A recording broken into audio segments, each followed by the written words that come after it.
Hi, this is Carrie with Carrie Concealed and the Active Self-Protection Extra channel. And today we're going to talk about part 3 of our series, The Right versus the Ability to Remain Silent. Lucky Gunner is my recommended trusted provider of freedom seeds for range or defensive use. In stock, good prices, and rocket fast shipping are why I go back again and again. Because of new guidelines, I can't link their site or say it, but you're smart and you can find it with a simple Google search. Stick it to the man by paying them a visit today. Thanks to those of you that reached out with some comments via email and text after the first 2 installments of this series. In parts 1 and 2, we talked about even if I have made the decision or have a predetermined plan to keep any use of force post-critical incident statements to law enforcement short, in the moment it's actually extremely tough to do that. We discussed that post-incident we're likely to experience logorrhea, which is that compulsive need to speak due to being in an adrenalized state. We're also likely to feel a compulsive and consuming need to defend our actions, and we have this deeply ingrained response as humans. It's a subconscious need to satisfy the person asking us questions. It's hard for us to say, I don't know. Often talking or running, moving, laughing, crying are the quickest and most natural ways for us to get rid of the excess adrenaline that's coursing through our body. In parts 1 and 2, we had input from 2 extremely experienced criminal defense attorneys and 1 sheriff who's an FSI staff instructor, Force Science Institute staff instructor, and they shared the reasons why they recommended minimal post-incident statements and giving them only when an attorney is present. And that makes sense to me because it's best that we don't say anything while we're under the influence of trauma without a lawyer present. So just as reminders, this is not legal advice. We're just having a conversation here. I'm not telling you what to do. We're just discussing these principles. Principles are universal, and application of those principles are personal. So there's nothing about this topic also that's anti-law enforcement. I'm pro-law enforcement, and I'm pro my students also. So because I have a slightly different opinion, my opinion is based on my knowledge, training, and experience. That's why it's slightly different than others in this space. It doesn't mean that I believe that my opinion is the right way or the best way for everyone. Mr. Moss, Masad Ayub, and attorneys I've talked with have their reasons for their opinion, which is based on their knowledge, training, and experience. It's not based on mine. And it's okay that we don't all say the same thing. It really is okay that we don't all say the same thing. I have immense respect for Mr. Moss. I believe my most recent expert witness report is over 100 pages, and I believe I've cited him approximately 30 times. So I have immense respect for the man. And just because we don't say the same things doesn't necessarily mean, it doesn't mean anything bad. So why is this such a sticky topic? Well, most of us are good, sane, sober, moral, prudent, responsible people who have little, if any, experience with criminal courts. We often don't even know what we don't know because we haven't even been through it before, thankfully. We've all seen enough TV, movies, court TV that we think we know a little bit about the court and criminal pipeline, what it's like, but we don't. We have this false confidence, to be quite honest. I've been involved for years. When I was a child, my dad was a police officer in the county in which we lived, and I'm an only child, and yes, that is what's wrong with me.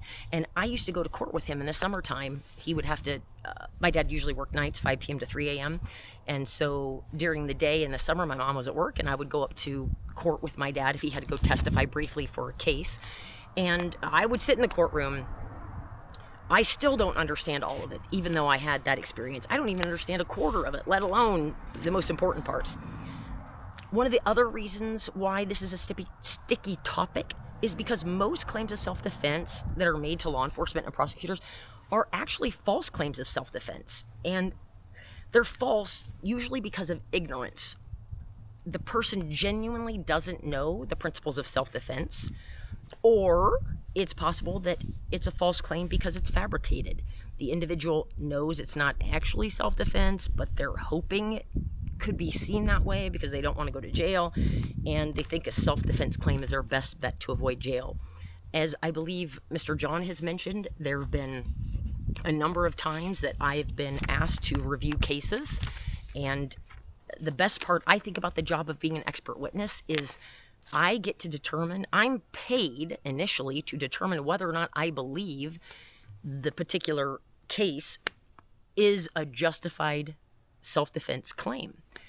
I don't have to decide, I don't have to read through everything and look at all of discovery, spend hours doing that, and then try to decide, well, how am I going to get paid for this? I'm paid to determine whether or not it's justified based on my knowledge, training, and experience, and based on the standards.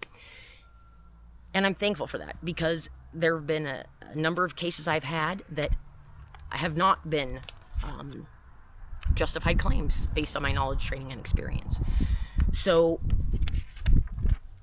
one of the reasons that makes this topic a sticky topic is because police officers and prosecutors are often faced with false claims of self-defense all the time by the people they dealt with. But it was self-defense, man. I was just protecting myself. Things like that.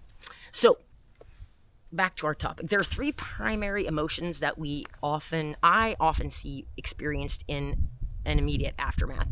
Bewilderment, which is, I can't believe this just happened, or I can't believe this happened to me. Fear, what's going to happen to me now or happen to my family. And then anger. Oftentimes it's anger toward the attacker. Like, why did you put me in this position? Why did you have to do that? And then maybe even it's anger at themselves. Sometimes folks feel like they put themselves in a bad situation, which in most of the cases that I've been closely tied to, they involve use of force inside their own home. And so they didn't necessarily do anything to put themselves in that particular situation. So let's talk about some of the ways to combat logorrhea. You just experienced a horrific circumstance, a fight for your life. You're likely emotionally overwhelmed, and we often want to tell someone everything. We often just want to get the horrible incident behind us and get it off our chest. And remember, we have that deeply felt need to explain why we did what we did. So we don't want to make statements without our counsel. So how do we stop this diarrhea of the mouth? And by statements, I mean extensive statements. So let's talk about, I believe we have three tips to prevent, or not to prevent, 3 tips to stop logorrhea. The first one is picking a topic that you're interested in and just talking to yourself about it. Talk to your imaginary friend about it. Of course, you're not going to want to speak out loud, because if you're in an interrogation room, you're going to be under video and audio surveillance, and anything that you say while you're in that room is being recorded and can and will be used against you. So by talking to yourself in your head, you're getting words out and hopefully processing some of that adrenaline. Another thing I like to think of in that instance is thinking about, what is your goal? My goal in a situation like that is to be able to just go home. I know I'm not going to be able to go home right away. If this is something that's happened in my house, there might be somebody that's, passed away in my house. And it's not likely that they're going to allow me to go home immediately after that. But if my goal is to get home as soon as I can and not have to do a long prison sentence, then I need to understand that I'm either going to go to jail, not the penitentiary, not prison. I'm going to go to jail making a statement to police, or not making,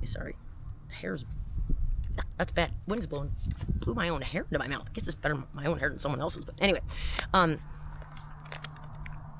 So I can go to jail making a statement to law enforcement or not making a statement. And what is the harm in not making a statement? That's what I'd like to ask myself. In part 4, we're going to talk about the different folks that an individual interacts with after a critical incident, and we'll talk about that topic a little bit more. So another method is box breathing. Box breathing, or combat breathing, whatever you want to call it. It's a deep breathing technique that can help you slow down your heart rate and your blood pressure, your respirations, and that in turn that helps lower your arousal level. And you can Google that if you want more information on it. It's where 4 counts of slowly breathing in, 4 counts of holding your breath, 4 counts of slowly exhaling, and then 4 counts of holding your breath, and then repeating that 2 or 3 cycles. So the third one is a method that we learned at the Methods of Instruction course we did with Force Science Institute earlier this year, and that's the physiological sigh. And the physiological sigh is a pattern of breathing. It's 2 inhales followed by an extended exhale, and we'll talk about that a little bit more in just a minute, how to do that and what it looks like. Andrew Huberman, he has a podcast that you can find on YouTube or other places you can find podcasts. He explains that the physiological sigh is the best way to instantly reduce stress and anxiety. It results in instant physiological changes that scientists and researchers have been able to measure. It lowers our level of stress and alertness and allows us to feel more relaxed. It allows us to feel more calm in real time, which I think is key, pushing back on stress without having to disengage from the stress-inducing activity. And it's a pattern of breathing. I thought this was interesting. It was originally discovered in the 1930s, and it's a state of breathing that people naturally go into when they're in a claustrophobic environment, or when there's a buildup of carbon dioxide in the bloodstream during deep sleep. So we can do a physiological sigh voluntarily anytime we feel stressed and we want to feel more calm. So what's the most effective way to do a physiological sigh? And again, we would be doing this to hopefully help us expend that adrenaline that we have built up in our system after a critical incident and get rid of the logorrhea. So the most effective way to do a physiological sigh is, it's a double inhale. The first inhale is longer than the second. No, that's the other way around. The first inhale is shorter than the second. I don't know why I wrote that. Anyway, the double inhale reinflates any of the little sacs in our lungs that have collapsed and allows us to offload more carbon dioxide. So that's the reason for the double inhale. And that double inhale is followed by a long extended exhale. So both inhales are done through the nose, and then that long exhale is done through the mouth. And it looks something like...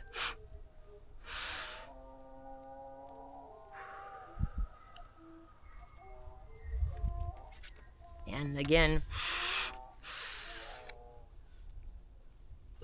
anyway, there you go. So the exhale is the most important part of that. We want to make sure that you exhale longer than you inhale. And you can repeat this 2 or 3 times, but typically 2 times is enough to have a rapid decrease in our level of stress and alertness. Interestingly enough, a friend of mine, actually a medical provider, told me about this little device, which is a way to do neurofeedback training at home. And there's a little app that comes with it and what have you. It's called, I think, Mendy is what it's called.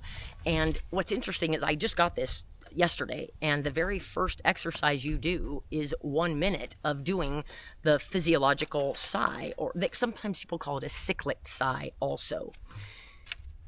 I thought something that was interesting is Force Science Institute explained that one of their affiliated trainers has his academy police officers doing this cyclic sigh every time they put a gun in their hand.